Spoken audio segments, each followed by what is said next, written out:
Hi everyone. After a big, very long break, I'm finally back with book summaries. Anyways, today's book it's about this book. I bought it yesterday from an English book store here in Warsaw. Why is it so bright? The most important figures in modern psychology, in psychology in general. It's Sigmund Freud. So as a psychology major myself, I am well aware of who it is and blah blah blah, what he's done, his main ideas, but I've never actually read a book about it. I just have like general information about him. So I wanted to get more knowledge about it. So I chose this book.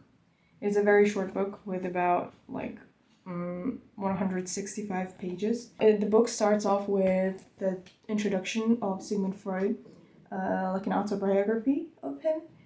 So he was born into an Ashkenazi Jewish family in Austria, but in Austrian Empire, but right now it is the modern day Czech Republic.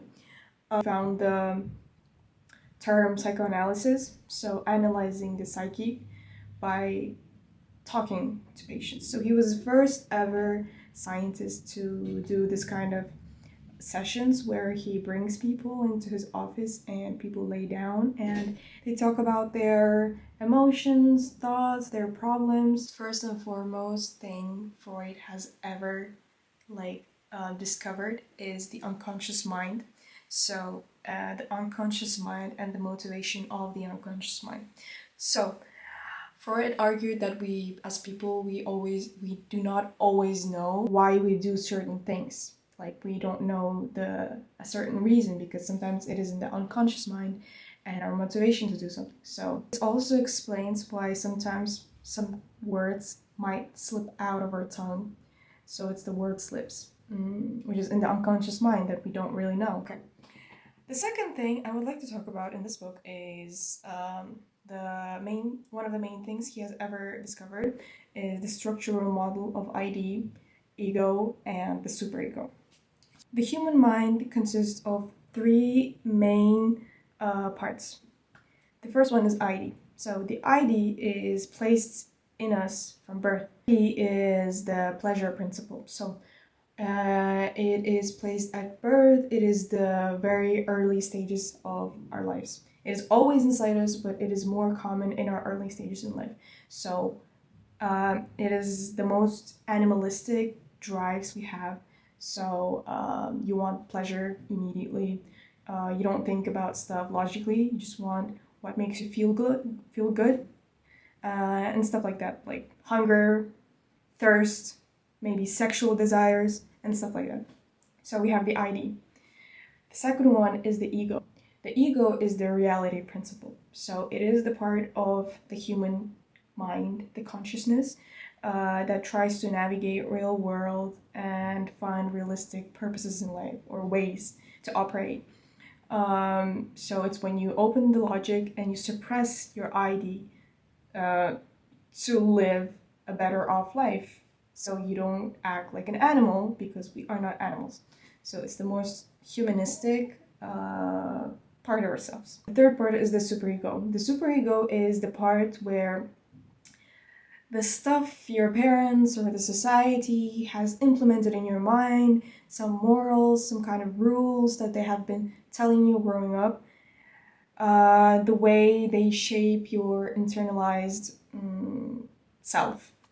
It's the moral consciousness that makes you feel guilt or shame, and it is inside every one of us that makes us feel a part of the society. The third thing I want to talk about is the psychosexual stages of development. So Freud believed that a child develops through 5 main psychosexual stages, and if a particular person gets traumatized or faces a major issue during these stages, they might get fixated. So they might be stuck in that stage, and later in life they might show themselves experience more of that stage, although they're not a child anymore, or like that's not part of the stage they must be in. So an adult still acts like a child because they faced a major issue when they were a kid. So the first stage is the oral stage. The oral stage is when a child does everything with their mouth. So when a child is born, the first thing they ever do with their mouth is sucking a breast from their mother to feed themselves. So this is the oral stage. If a child is taken away from the breast in an earlier phase, like than expected, or it happens very unexpectedly and immediately, that the child goes, "Oh, I don't have this anymore. I don't have my mom's breast." So this might fixate them later in life to constantly have something in their mouth. So if I were to say, if I was removed from my mom's breast at an earlier age than I was supposed to, later in life I'm more expected to be chewing gums, sucking on something, eating a lot, these kind of stuff. But this is what Freud says. This is not what I say. Stage is the anal stage. The anal stage is when a child discovers their genitals. Focus on the toilet training. So they shit themselves, they understand that they are able to shit themselves, of the fact that pooping is dirty, and they are now clean, they're rigid, and they feel disgust. So this is the anal stage. Third stage is phallic stage. So in the phallic stage, the child discovers that they have genitals, they play with it, they touch it, and there is this thing Sigmund Freud have discovered is the Oedipus, if I'm pronouncing correctly, Oedipus complex. So the thing in the Oedipus complex is that when this is mainly about men. So when a boy is in their phallic stage, which is about like 3 to 4 to 5 ages, they discover that they have a penis and that their penis is important and it is something their sister or their mother don't have. But who else have penis in the family? It's the father. So in this stage, the little boy falls in love with their mother because mother is a caregiver. Mothers love their sons. So he thinks, oh, my mom loves me. My mom is my caregiver. She is the love of my life, and they fall in love with their mother. After that, he starts seeing the father as a threat because the father has a penis as well. So they internally they internally think of killing the father. But when they actually think about killing the father, they also think that the father can guess about their internal desires of killing them. So they start fearing their father. What if my father finds out that I want to kill him? So, but at the same time, they think, what's the worst thing he can do? So if he does find out that I want to kill my father, what's the worst thing he can do? And they fear castration, which is sünnet in Turkish. So they fear that the father might cut the boy's penis and take his penis away.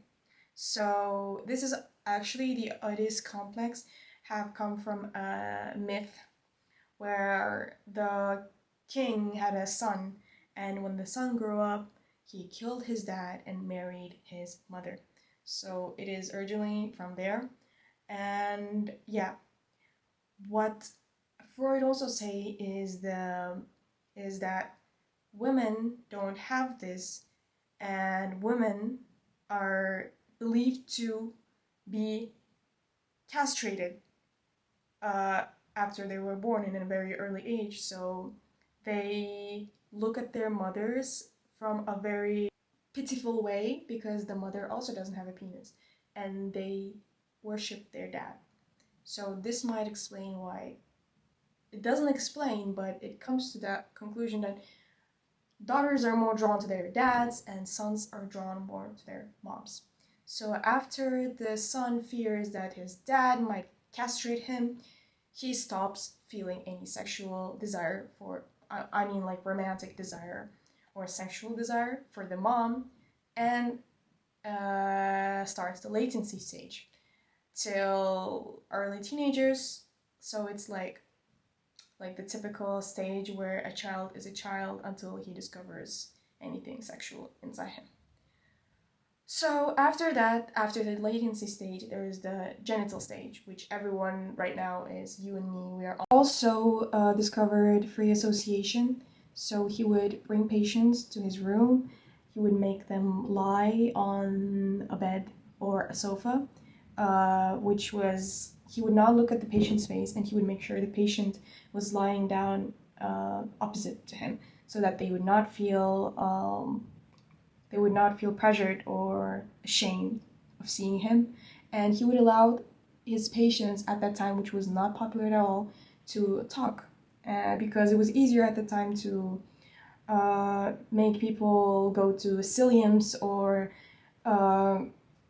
do surgeries, brain surgeries, which would end up mostly in death if people would feel any psychological problems. So Freud was one of the first people, or even the first person to do these kind of therapies, which were not therapies because Freud himself was not a big fan of therapies, but he did do psychoanalysis with his patients.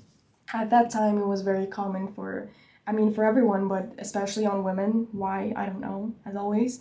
Women going through psychological problems would be named as hysteria.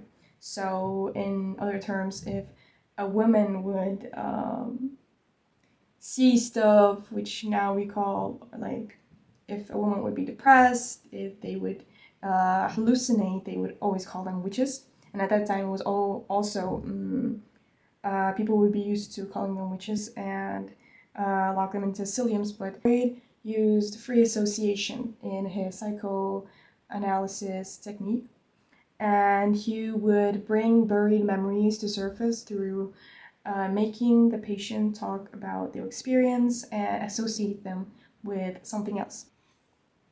Also, Freud did not understand why people would be masochistic because, as I said, people are more driven to fast and instant desires, sexual desires, and to feed them, and why would anyone cause themselves anything negative? So, shortly, that was a summary. I hope that was short, and I hope that was directly, like, I hope I don't, like, around the bush that much, I guess. So, yeah. That was on Freud, things I got from this book, and the basic knowledge I have on Freud. Freud actually doesn't have a lot of proven impacts on today's modern psychology, but he was one of the people that influenced psychology in a very major way that has made psychology gain a lot of new stuff, and also in science. So also he did not win the Nobel Prize, which is a fun fact, because Albert Einstein said that he is a psychologist and a psychologist doesn't deserve to win a Nobel Prize, which is kind of expected for Albert Einstein, I guess. Anyways, that was it. Book summaries, Freud, and an introduction on Freud. So I hope that was short and made sense, I guess.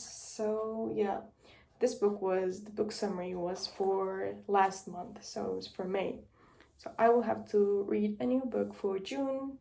Oh wait, it's July already. So this book was for June and I will have to read a new book for July.